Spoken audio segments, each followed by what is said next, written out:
24 जनवरी 2023 को अडानी का net worth 127 billion dollar पार था और आज जब मैं ये वीडियो बना रहा हूँ तो अडानी का नेटवर्थ 90 बिलियन पहुँच गया है।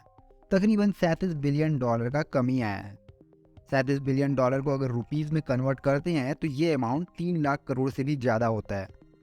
महज 5 दिन में ही अडानी ग्रुप को 3 लाख करोड़ से ज़्यादा का नुकसान हुआ और इसका रीज़न था हिंडनबर्ग रिपोर्ट। अभी हिंडनबर्ग रिपोर्ट क्या है और इस रिपोर्ट में ऐसा क्या है, आइए समझते हैं इस चीज़ को बारीकी से। तो हिंडनबर्ग अमेरिका की फाइनेंशियल फॉरेंसिक रिसर्च कंपनी है, मतलब एक ऐसा कंपनी जो दूसरे कंपनीज के सारे लेन देन, प्रॉफिट गेन, उधार सभी चीज़ों पर बारीकी से नज़र रखता है। इस कंपनी को साल 2017 में नाथन एंडरसन ने स्टैब्लिश किया था और उस समय कंपनी का मेन मोटिव दूसरे कंपनीज का इक्विटी, क्रेडिट और डेरिवेटिव मार्केट को एनालाइज करना था। अब आपको जानकर हैरानी होगा, लेकिन इस कंपनी में मात्र 5 लोग काम करते हैं और इन पाँचों ने अब तक 16 कंपनी को डुबोया है और अब इनका अगला टारगेट अडानी है, क्योंकि हिंडनबर्ग ने अपने रिपोर्ट में अडानी ग्रुप से 88 सवाल पूछे हैं। इसमें से कई सवाल बेहद गंभीर हैं और सीधे सीधे अडानी ग्रुप की कॉर्पोरेट गवर्नेंस पर निशाना साधते हैं। रिपोर्ट के लॉन्च होते ही अडानी ग्रुप के इन्वेस्टर्स और प्रमोटर्स के लाखों करोड़ रुपए की मार्केट वैल्यू स्वाहा हो गई। यहाँ तक कि फोर्ब्स मैगजीन की रियल टाइम लिस्ट के अकॉर्डिंग अडानी अमीरों की लिस्ट में चौथे नंबर से खिसक कर 11वें नंबर पर पहुँच गए। तो ऐसा क्या था इस रिपोर्ट में और इसकी क्या गारंटी है कि ये कंपनी जो रिपोर्ट दिया है वो सही है? कहीं कंपनी पैसों के लिए तो ऐसा नहीं कर रही है? आइए जानते हैं इस चीज़ को। इस रिपोर्ट में कंपनी ने अडानी ग्रुप से 88 सवाल पूछे हैं और इन सभी 88 सवालों को यहाँ पर डिस्कस नहीं किया जा सकता, इसीलिए रिपोर्ट में जो बड़े बड़े दावे किए गए हैं हम उन्हीं के बारे में बात करेंगे।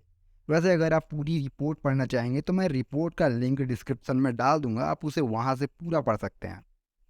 तो इस रिपोर्ट में जो सबसे बड़ा बात बोला गया है वो है स्टॉक मैनिपुलेशन का। अडानी ग्रुप की कंपनी के शेयर गैर जरूरी रूप से महंगे हैं, मतलब इनका रियल कीमत बहुत कम है लेकिन इन्हें बहुत ज़्यादा बढ़ा चढ़ाकर बताया गया है। फर्म का दावा है कि असलियत सामने आए तो शेयर्स की कीमत में 85% तक की गिरावट आ सकती है। इसके अलावा रिसर्च रिपोर्ट में कहा गया है कि टैक्स हेवन देशों में कई ऐसी फर्जी कंपनियां हैं जिनके पास अडानी ग्रुप की कंपनियों की हिस्सेदारी है। अब ये टैक्स हेवन देश क्या होता है? तो टैक्स हेवन देश मतलब ऐसे देश जहां पर आपको आपके पैसे से रिलेटेड कोई भी जानकारी किसी को देने की ज़रूरत नहीं है। आपको ये बताने की ज़रूरत नहीं है कि आपने वो पैसे कहाँ से कमाया, ना ही उन पैसों पर कोई टैक्स लगता है। मॉरिशस और कई सारे करीबियाई देश हैं जिन्हें टैक्स हेवन देश बोला जाता है। इसके अलावा भी रिपोर्ट में अडानी को लेकर कई सारे खुलासे किए गए हैं। अब ये रिपोर्ट कितनी सच है और कितनी झूठ, ये आने वाला वक्त में पता चल जाएगा। फिलहाल ये जान लेते हैं कि आखिर ये हिंडनबर्ग कंपनी कैसी है। ब्लूमबर्ग की एक रिपोर्ट के अकॉर्डिंग हिंडनबर्ग ने साल 2020 के बाद से 30 कंपनियों की रिसर्च रिपोर्ट उजागर की है और रिपोर्ट पब्लिकली होने के अगले ही दिन उस कंपनी के शेयर औसतन 15% तक टूट गए हैं और यही शेयर प्राइस का टूटना हिंडनबर्ग कंपनी के लिए सबसे ज़्यादा प्रॉफिटेबल होता है, क्योंकि किसी भी कंपनी का पोल खोलने से पहले हिंडनबर्ग उसमें शॉर्ट सेलिंग करता है। वैसे ये शॉर्ट सेलिंग क्या होता है? तो शॉर्ट सेलिंग एक तरह का ट्रेड होता है। इसमें आप किसी ब्रोकर से एक शेयर को उधार लेते हैं, एक ऐसे शेयर को उधार लेते हैं जिसका आने वाले समय में वैल्यू कम होने वाला है। लेट कर लेते हैं कि आपने अडानी का एक शेयर किसी ब्रोकर से उधार ले लिया। जिस समय आपने उधार लिया उस समय उसका प्राइस 1000 रुपये था। अब आपको ये बात पता था कि आने वाले समय में अडानी का शेयर गिरने वाला है, तो जैसे ही आपने उधार लिया आप उसे 1000 रुपये में बेच दिया और जैसे ही उस शेयर का दाम नीचे आकर तकरीबन 600 से 700 पहुंचा, आप उस शेयर को खरीदे और जिससे उधार लिए थे उसे वापस कर दिए। तो इस प्रकार आप 300 से 400 का मुनाफा कमा गए। इसी को शॉर्ट सेलिंग कहा जाता है।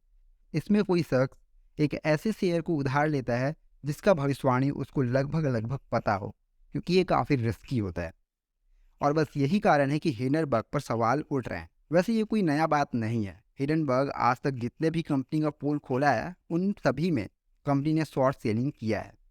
तो ये था दोस्तों हिंडनबर्ग और अडानी के बीच का कंट्रोवर्सी। आशा करता हूँ आपको वीडियो पसंद आया होगा और जानकारी अच्छा लगा होगा। अगर अच्छा लगा होगा तो चैनल को सब्सक्राइब कीजिएगा और वीडियो को दूसरों तक शेयर भी करिएगा। मिलते हैं बहुत ही जल्द दूसरे वीडियो में, तब तक के लिए धन्यवाद।